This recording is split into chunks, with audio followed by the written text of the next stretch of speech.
Mark Pauley has lived on Lake Lansing for 10 years. Like most Michiganders, he enjoys the water year-round. I go out with the dog. We take walks out there. He likes to chase the ball. Take my grandson on a little sled occasionally, and it's been a little while, but I do ice fish out there as well. But this week, he's staying off the ice.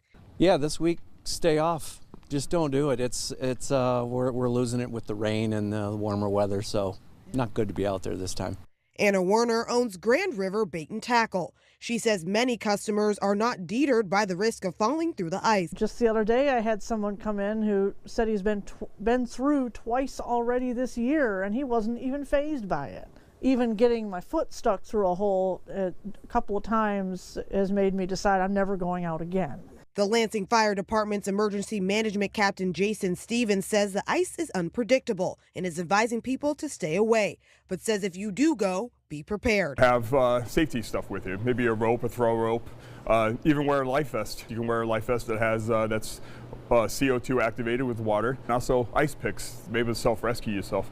And don't go alone. You don't want to be the first one or the only one on the ice. If you see a bunch of people on the ice, it's probably safe because they've already determined it's safe. They've done some safety checks.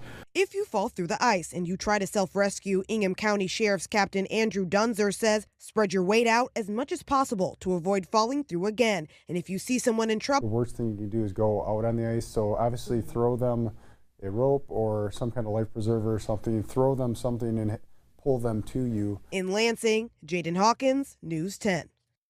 Because there still is a lot of winter left, there will be more opportunities to get out and enjoy the ice. To make sure you're prepared and safe, the Michigan Department of Natural Resources does offer ice fishing courses where you can learn from professionals.